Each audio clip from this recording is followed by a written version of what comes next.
Vamos ver como é que isso se reflete nos números. Então, o Valmir Stort, do Espião Estatístico, está aqui para participar com a gente e falar sobre esse levantamento. Já fiz o disclaimer para você, Valmir. Trabalhamos com o que temos até agora, né? Os jogos que foram disputados até a 19ª rodada é o que estamos chamando de primeiro turno em 2021. Bom dia, Valmir. Bom dia, Barreto, Éboli, Moreno. Bom dia a todos que nos assistem. Bom, você já explicou, né? A gente trabalha com médias por causa disso, né? Como tem 7 jogos a menos disputados, só com a média para conseguir trabalhar, né? E os mandantes estão pela primeira vez com menos de 50% de aproveitamento e os visitantes indo muito bem no campeonato. Com relação aos visitantes, né? O Éboli está citando aí que times mais fracos estão tendo dificuldade de se impor como mandantes, né? Agora, a gente tem pelo menos aí 2 times com um aproveitamento espetacular como visitantes, né? Dá para a gente apontar aí o que tem de diferente o Atlético Mineiro e o Bragantino nesse sentido? Aliás, desculpa. O Galo é o melhor mandante e o Bragantino é o melhor visitante, né? Bom, o Galo como mandante... O Bragantino é o melhor visitante. E o Galo é o melhor mandante. Ligado aqui, né? E tem time forte, né, Valmir? Aí já sustenta uma parte da tese do Éboli. O Atlético Mineiro... Sim. O Atlético Mineiro não só está muito bem, óbvio, é líder do campeonato, né? Eu estou com o computador ligado aqui, né? Evidentemente, porque não dá para memorizar todos esses dados, né? Eu, pelo menos, tenho essa dificuldade, não. Trabalho com computador. Então, vai ter hora que eu não vou estar olhando para a câmera. O Atlético Mineiro é o melhor mandante e é o segundo melhor visitante. Então, aí você entende o que está acontecendo. Só que quando você pega o Bragantino, ele é o melhor visitante do campeonato. Só que ele é apenas o 10º mandante. Ele é o 10º mandante porque não tem público, ou porque o time se adapta melhor a jogar num sistema de contra-ataques e por isso se adapta melhor às características desse campeonato. Me parece que, animicamente, os jogadores mandantes acabam entregando um pouco menos, não porque eles querem entregar um pouco menos, mas porque quando tem a cobrança, a vaia, quando tem o torcedor estimulando, gritando o nome do jogador, gritando os cânticos que levam o time para frente, organicamente ele tem ali algumas coisas que fazem ele dar um pouco mais que ele nem sabia que tinha, né? Isso é normal, é por isso que o mandante domina, né? O mandante domina normalmente porque ele tem a torcida ali, né? E ainda há quem diga que a torcida interfere na decisão dos árbitros. Os árbitros ficam mais rigorosos com os visitantes quando o estádio está cheio de torcida mandante. Então faz todo sentido, porque são seres humanos, né? Nós todos somos emocionalmente instáveis e suscetíveis a influências externas como um todo, seja das redes sociais, seja do torcedor bradando na arquibancada. Isso é histórico, né? Com relação ao Bragantino, né, Pedro? Seria interessante também a gente ver... identificar o árbitro caseiro, hein? Está mais difícil identificar o árbitro caseiro, viu, Valmir? Está mais complicado. Sem dúvida, Hélio. Sem dúvida. Agora fica muito mais difícil. Porque, na verdade, nesse campeonato, são praticamente todos visitantes. A única coisa que muda é que ele dormiu na cama ali do alojamento onde ele está acostumado, comeu a comida com a qual ele está acostumado e não com uma comida de hotel, uma cama de hotel. Ele não teve um voo antes da partida, ou pode ter tido um voo porque antes jogou fora de casa, mas agora não está tendo rodada no meio de semana. São várias questões e esse campeonato é inédito do ponto atlético, não o Atlético Mineiro, mas do ponto, questões físicas, né? Porque não é só não haver público, já não houve público ano passado. Esse ano, as férias dos atletas foram diferentes.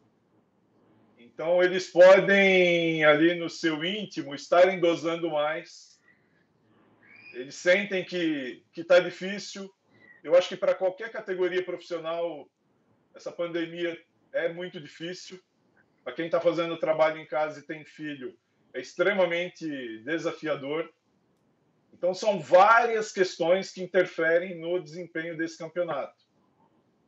Mas, certamente, outro levantamento, a falta Valmir? de público... Diga, pode completar. Não, certamente a falta de público te leva a essa diferença de aproveitamentos de pontos dos mandantes e visitantes. O Bragantino, o que explica o Bragantino ter o 10º aproveitamento mandante com 44% e ser o melhor mandante, o melhor visitante com 74%? Eu tenho uma sugestão, Barreto. É uma dessas incógnitas, né?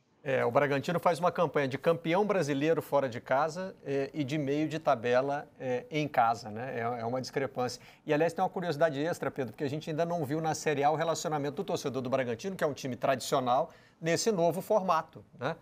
Com o patrocinador, como é que o torcedor está abraçando esse time, a gente ainda não sabe disso no estádio, né? Da Série A. Sim, é bom a gente ressaltar que, assim, embora sejam números, o trabalho do espião estatístico do Valmir é fantástico, mas, assim, não existe uma receita de bolo. A gente pode falar em tendências através desses dados que são levantados, mas eu acho que, assim, não existe uma receita de bolo. Em relação ao Bragantino, o que eu imagino que deva acontecer diz muito a respeito da forma de jogar da equipe do Bragantino. É uma equipe que procura ter o seu jogo propositivo, jogando tanto em casa como fora de casa. Então, e a tendência dentro do futebol brasileiro, inclusive nesse mesmo trabalho do espião estatístico, a gente tem o número de ataques, não lembro se de gols ou se de ataques através de contra-ataques. E a gente vê um aumento exponencial de 2013 até 2021. Isso ilustra muito bem o que a gente tem hoje no futebol brasileiro, que são equipes muito mais reativas do que propositivas. Então, normalmente, quando o Bragantino recebe um time em casa, ele atua da maneira dele propositiva, ele encontra um time que é um time reativo. Então, ele se torna um time mais exposto contra um adversário que espera o Bragantino atacar para poder sair em contra-ataque. E quando o Bragantino vai jogar fora de casa, em tese, ele vai encontrar um adversário que dentro de casa vai tentar fazer um jogo mais parecido com o dele, ou seja, é um time que, em tese, vai se expor assim como o Bragantino se expõe também. Então, eu acho que essa explicação dessa diferença do Bragantino eu não diria nem de desempenho, mas de resultados fora de casa e dentro de casa, eu acho que pode passar um pouco por aí, pelo próprio modelo de jogo da equipe. O Valmir, você citou aí a questão física e acho que a média de gols do campeonato pode sofrer uma influência disso, né? O que a gente pode tirar dessa estatística específica aí do número de gols marcados? Há uma média, a média de gols marcados está em 2,21, é uma das menores, né, do campeonato, de 2013 para cá. 2,21 é uma média baixa, bastante baixa. Caiu o número de finalizações em relação aos últimos anos. E dentro dessas finalizações que estão acontecendo em menor escala, o percentual de finalizações certas ainda é o menor desde 2013. Ou seja, está havendo menos finalizações. Dentro dessas finalizações, desse menor número de finalizações, está havendo um percentual menor de finalizações certas e, com isso, está caindo o número de gols. O que aumentou foi o número de gols em contra-ataques, e aí vai de encontro ao que falou o Moreno. Todos os times estão mais reativos, eles estão jogando mais fechado e mais reativos. Em relação ao Bragantino, especificamente, quando você pega o desempenho dele, e aí desempenho ou resultado para ele faz pouca diferença, pelo seguinte, o Bragantino em casa, ele faz um gol a cada 8 finalizações.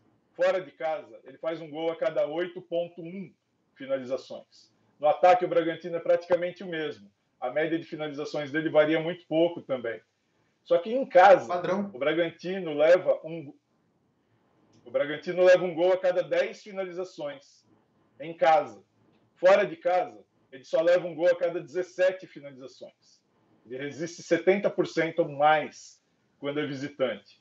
Provavelmente porque, jogando em casa, todos têm a obrigação de se expor mais em busca de um resultado positivo, porque há essa cobrança de que em casa você se imponha, e aí as equipes ficam mais expostas.